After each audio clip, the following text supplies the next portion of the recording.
noches. Estamos comenzando aquí el programa número 21 de Huellas de 1973 con los sucesos entre el 25 de mayo y el 31 de mayo de ese año. Precisamente el comienzo del programa tiene que ver con la asunción de las nuevas autoridades en todo el país.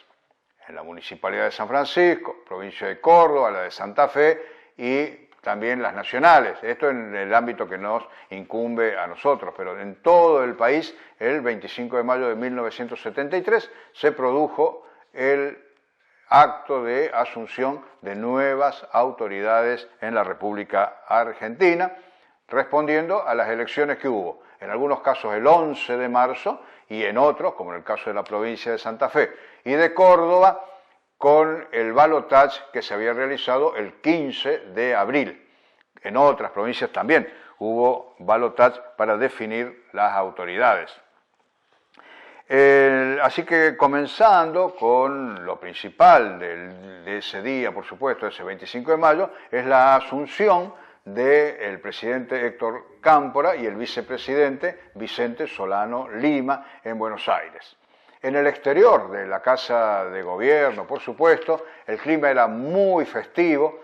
Vemos algunas imágenes de lo que estaba ocurriendo en el lugar, incluso con los cánticos que había en el momento, que tenían que ver con las personas adherentes precisamente al peronismo, que lo que coreaban era la vida por Perón.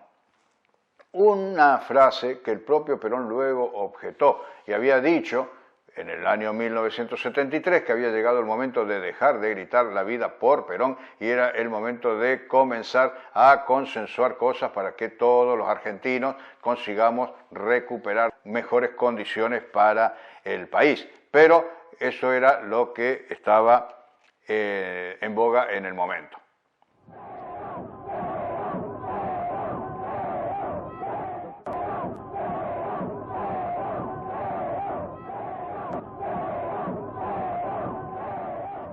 Ese que vimos era cómo se vivía la asunción presidencial en el exterior de la Casa de Gobierno. En el interior del Parlamento, por otra parte, mientras tanto, prestaba juramento Héctor J. Cámpora.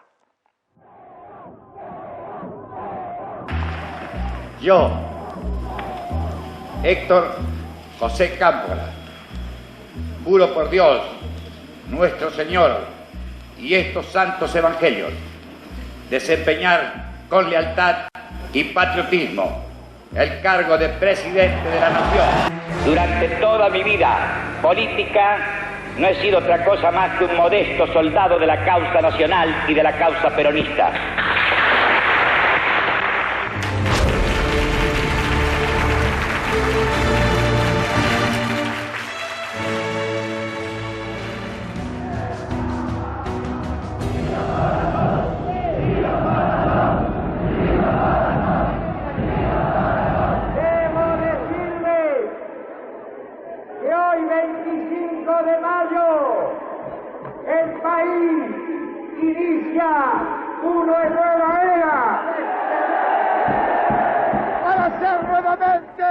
A la Argentina justa, libre y soberana. La vez que habían asumido las autoridades civiles para el país, también se renovaron las Fuerzas Armadas. Aquí terminó esta época en la que estaban el presidente Lanusse, el almirante Natal Coda y el brigadier Carlos Rey. Así que para el ejército es reemplazado por un nuevo jefe, que era el general Jorge Raúl Carcaño, muy identificado con el pensamiento del peronismo. En la Armada, el vicealmirante Carlos Álvarez, y en la Fuerza Aérea, Héctor Luis Fautario. Esta fue la nueva composición que tenían los comandantes de las Fuerzas Armadas en la Argentina. Y el planteo que le hace Cámpora precisamente a los militares que asumían junto con él era que tenían que trabajarse particularmente en la defensa de la soberanía nacional y el respeto a la voluntad popular. A estos actos en Casa de Gobierno asistieron los presidentes de Chile, Salvador Allende, gobierno socialista, que estaba gobernando con muchos problemas ya para este momento en Chile, y desde Cuba había llegado Osvaldo Dorticós Torrado, porque todavía a este momento no se habían restablecido relaciones entre Cuba y la Argentina, que estaban interrumpidas por el gobierno militar, pero las nuevas autoridades lo invitaron y días siguientes se renovaron las vinculaciones entre la República Argentina y Cuba. Si bien con el cese del estado de sitio, como vimos la semana pasada, que se había dado en pocos días antes de la asunción del nuevo gobierno, se determinó que quedaban libres todos los presos políticos que estaban a disposición del Poder Ejecutivo, y recuerdan que habíamos hablado de que había detenido a disposición del Poder Ejecutivo personas por cuestiones ideológicas y otros también por cuestiones subversivas. Así que todas estas personas que estaban a disposición del Poder Ejecutivo quedaban en libertad. El caso es que cuando asume Cámpora, precisamente, desde el nuevo gobierno, y como habían prometido durante la campaña y en las semanas previas al asumir el gobierno, se decide desde el Ministerio del Interior dejar en libertad absolutamente a todas las personas que estaban detenidas por algún sesgo político o subversivo. Y dentro de ese proceso de liberación que se hizo en muy pocas horas, en horas de la noche, en distintos penales, particularmente en los penales que estaban en Capital Federal, recuperaron la libertad porque se fugaron muchos delincuentes comunes también, lo que, bueno, fue como un llamado de atención hacia las autoridades que tenían desde el primer momento que ir trabajando con mayor prudencia en determinadas cosas que se hacían. Pero cuando se advierte esto, ya era tarde y los delincuentes habían fugado todos. En Acción Elevadores e Hidrogrúas estamos orgullosos de ser sanfrancisqueños. Orgullosos por facilitar los trabajos en altura y el manejo de carga con eficiencia y seguridad. De generar trabajo de calidad con tecnología 4.0 y de exportar nuestro trabajo a más de 20 países. Orgullosos de trabajar con los emprendedores, las instituciones y los clubes locales. Estamos orgullosos de cumplir nuestra misión de crecer y hacer crecer, apuntando cada vez más alto desde nuestra ciudad. Acción, Elevadores e Hidrogrúas. Se restablecen entonces el 28 de mayo las relaciones con Cuba, cuyo presidente, Osvaldo Dorticós Torrado, había llegado para asistir al cambio de gobierno, como vimos recién. Buenos Aires, mayo 24, 6:30 pasado meridiano. Invitado a su investidura presidencial por el doctor Héctor Cámpora, presidente electo de la República Argentina, arriba al aeropuerto de Ezeiza el doctor Osvaldo Dorticós Torrado, presidente de la República de Cuba, al frente de la delegación oficial cubana. El doctor Cámpora acude al aeropuerto a recibir personalmente al presidente Dorticós y a la delegación que le acompaña. El nuevo canciller era Carlos Puig, que designó subsecretario de la Cancillería a un sanfrancisqueño, muy joven, Jorge Vázquez, tenía 30 años y era hijo de un matrimonio de sanfrancisqueños, el doctor Vázquez y Leticia Agodino, que fue precisamente Leticia Agodino también luego una adherente del justicialismo en San Francisco, en gobiernos posteriores, de décadas luego del proceso de reorganización.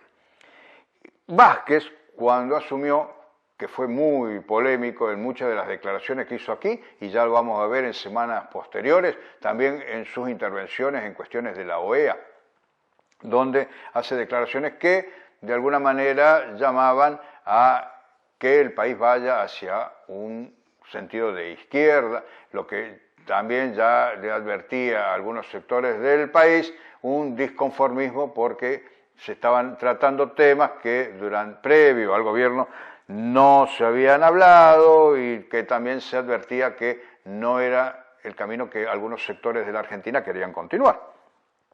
Y él dijo que de todos modos, lo que iba a procurar desde la Cancillería era que la política exterior preocupe al pueblo tanto o más que la carestía de la vida, que era algo que preocupaba muchísimo a la gente de aquel momento.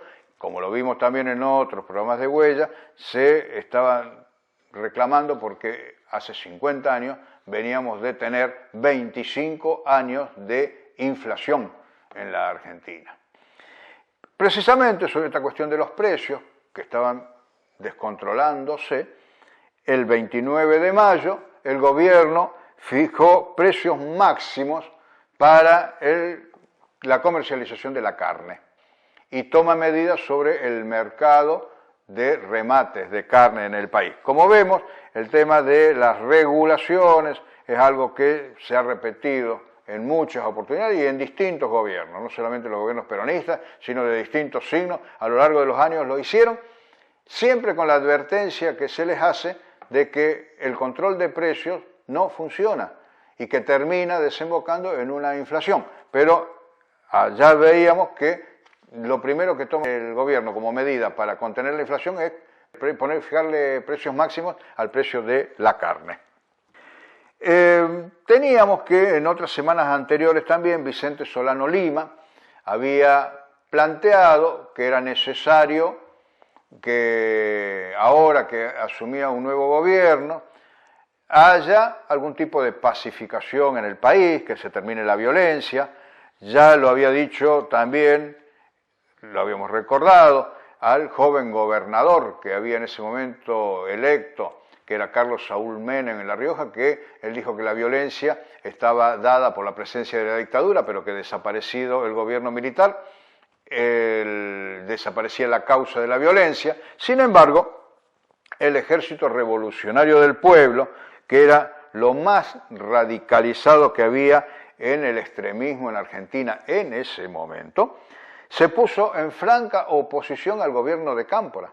Esto fue el día 30 de mayo, o sea, 5 días después de que asumió el nuevo gobierno, que había liberado presos políticos, había liberado gente que era subversiva, había un interés en que se dialogue, y sin embargo, el Ejército Revolucionario del Pueblo enfrenta al gobierno de Cámpora y afirma que no estaba dispuesto a conceder la tregua que pedía el presidente. Porque estos eran momentos decisivos y no se debía bajar la guardia. El ERP era el brazo armado del Partido Revolucionario de los Trabajadores y 5 días de asumido el nuevo gobierno dijo que este gobierno era incapaz para encabezar y dirigir eficazmente la continuación de la lucha revolucionaria.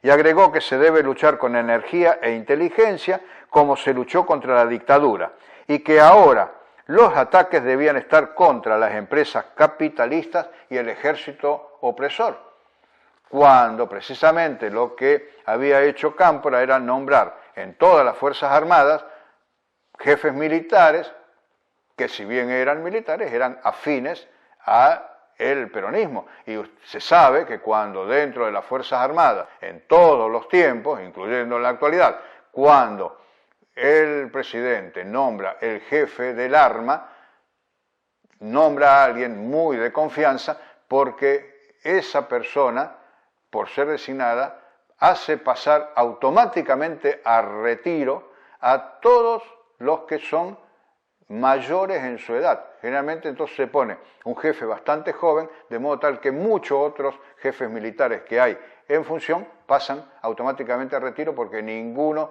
puede ser mayor que su jefe. Y eso es lo que había hecho Cámpora. Entonces no podía considerarse, por lo menos en el momento, como un ejército opresor. Ya en el ámbito de la provincia de Córdoba, el 29 de mayo, Osvaldo Dorticós Torrado, el presidente de Cuba, que todavía estaba en la Argentina, visitó Córdoba para el acto del 4º aniversario del Cordobazo. Y ahí abogó por la creación de una organización de Estados americanos que esté constituida al margen de Estados Unidos. Y de paso pidió que se termine con el bloqueo que por más de 10 años, en aquel momento, tenía Cuba y que le habían impuesto los gobiernos de Estados Unidos. Volvemos a hablar, porque es muy importante y porque esto marcó mucho todo lo que es la historia a devenir, el tema de la izquierda y la derecha dentro del peronismo. El 31 de mayo, un comando central de seguridad del movimiento justicialista le advirtió a las organizaciones de izquierda responsables de hechos de violencia ocurridos en el país que no permitiría la prosecución de esos episodios y que realizadas las elecciones llegó el momento de definirse.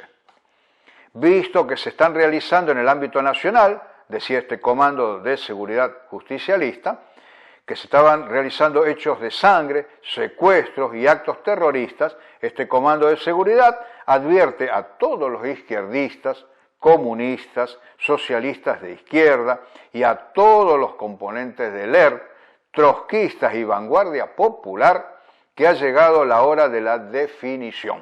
Por ello, por cada peronista que caiga a partir del 28 de mayo de 1973, van a caer 10 representantes de la izquierda pertenecientes a distintos comandos que respondan a los imperialistas yanquis o rusos. Fíjense ustedes el nivel de agresividad que había incluso dentro de estos comunicados y cómo era el ambiente que se vivía en el momento.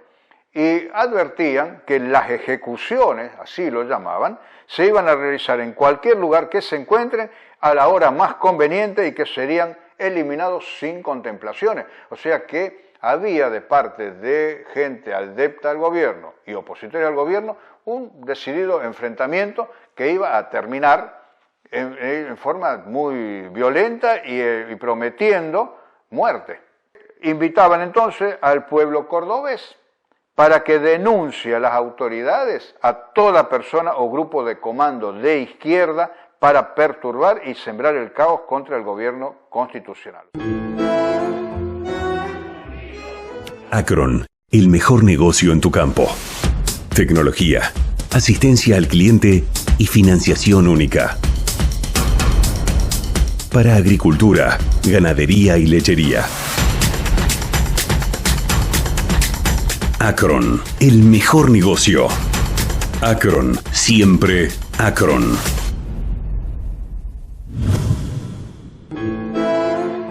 Bien, en el ámbito local asume entonces también el nuevo intendente, que era Mariano Juan Planner. Él tenía 49 años, había nacido en San Francisco, fue alumno del Colegio Nacional San Martín, empleado bancario y durante un anterior gobierno justicialista fue secretario del Ministerio de Hacienda en la provincia, o sea que tenía su experiencia en gestiones. Y había sido también secretario del presidente del Banco de la provincia de Córdoba, que era Armando Vicini, en aquel momento en la década del 50. Planner había ingresado al justicialismo cuando tenía 21 años, en el año 1946, o sea que era lo que le llamaban un peronista de primera hora, y en 1946 había sido candidato a diputado por la Unión Popular, pero no fue electo. Así que aquí asume Mariano Juan Planner con el secretariado que estaba compuesto por Adolfo Carlos Astegiano en Gobierno, Jorge Omar López en Economía y Hacienda, Roberto Ramón Rubiolo en Obras y Servicios Públicos, Miguel Mario Planner, que era su hijo, en la Secretaría General, y José Alberto Navarro en la Secretaría de Prensa y Relaciones Públicas. Navarro venía del terreno del periodismo en San Francisco y fue años luego un historiador destacado dentro de San Francisco y siempre también muy vinculado a futuros gobiernos del justicialismo en San Francisco. A todo esto, también desde los núcleos juveniles del justicialismo en San Francisco, iban adhiriendo algunos de estos comunicados que mencionábamos hace algunos minutos. Y el Frente Justicialista de Liberación de San Francisco y su grupo juvenil, en su momento, femenino y gremial, se expresan en principio hacia la ley de amnistía que hubo para los presos políticos y pedían que se abran las puertas de las prisiones argentinas para todos los peronistas que se ocuparon de la liberación del país. Y Oscar Ventura Liguaki, que era secretario general de la CGT de San Francisco, dio también un comunicado en este momento de cambio de autoridades en el país y en la ciudad, y él saludaba, dice, con renovada fe y esperanza a las autoridades electas que hoy asumen el poder y reafirma su inquebrantable vocación de servicio y permanente espíritu de lucha para contribuir a forjar una nueva Argentina, económicamente libre, socialmente justa y políticamente soberana. Bien, este era el clima, por un lado festivo, de cambio de autoridad en el país, pero por otro lado vislumbramos cómo la violencia marcaba cada acción del gobierno para a futuro, y es lo que vamos a ir viendo en las semanas que vienen en el país. Como es habitual, hacemos hoy el cierre musical de Huella de 1973. Y volvemos aquí a la Sociedad Bomberos Voluntarios, donde se realizaban los bailes más importantes de aquella época en San Francisco. Y tenemos que el 26 de mayo de 1973, en el baile de esa noche, se presenta el conjunto Alma y Vida. Precisamente de Alma y Vida, que ha tenido una destacada trayectoria y luego también dentro de los albores del rock nacional en la República Argentina, vamos a escuchar un tema. No por el conjunto, porque no hay grabaciones de videos del conjunto en su momento, pero sí vamos a escuchar a Carlos Mellino, que fue uno de los integrantes de Alma y Vida,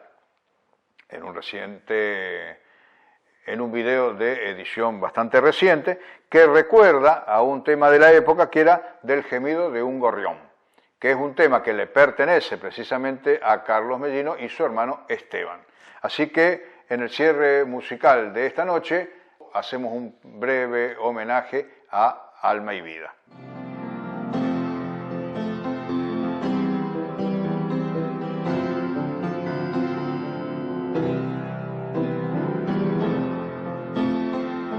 De las líneas de su mano voló un gorrión y un grito de madrugada de pronto tuvo su voz. Tendido en el empedrado, un borracho lo bebió para robarle los sueños que con su mano ganó. Yo volé con él, yo grité con él y soñé también. Sabor amargo el que tiene, un gemido de dolor. Mi pueblo estaba gimiendo y hubo quien no lo escuchó.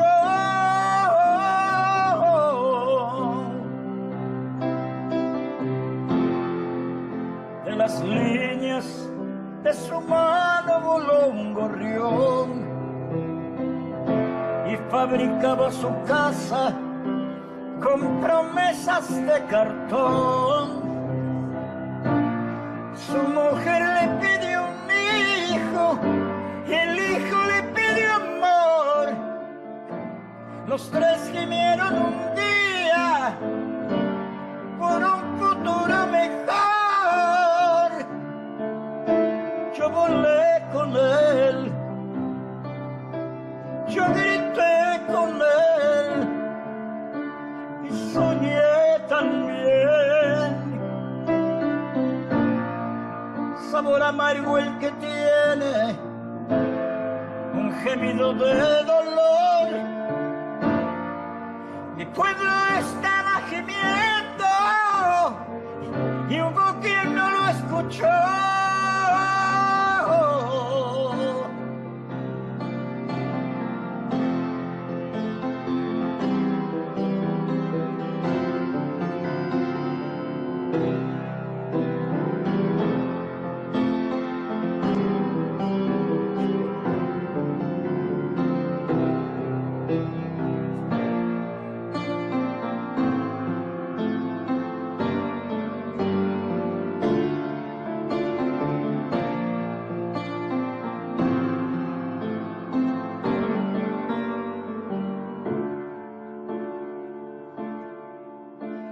yo volé con él.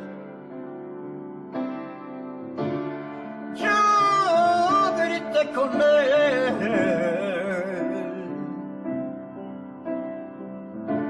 Grité con él. Con él.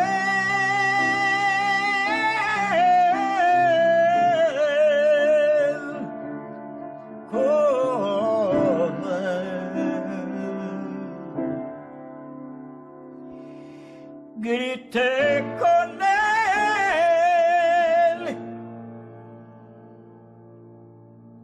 con él,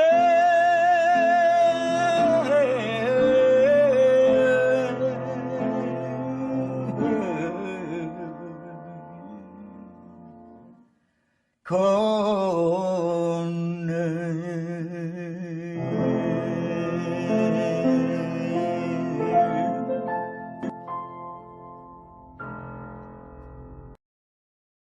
Macoser, para sus productos Singer y Florencia. Presentó con exclusividad este programa de difusión educativa y cultural.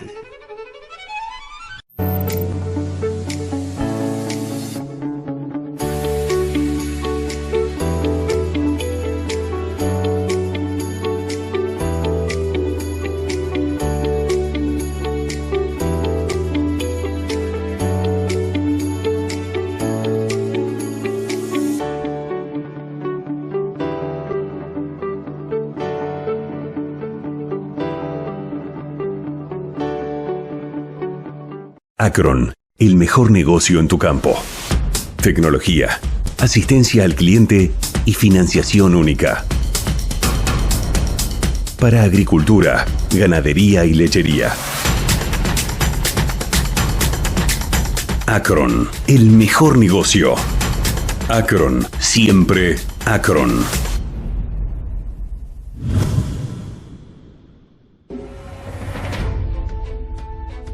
En Acción Elevadores e Hidrogrúas estamos orgullosos de ser sanfrancisqueños.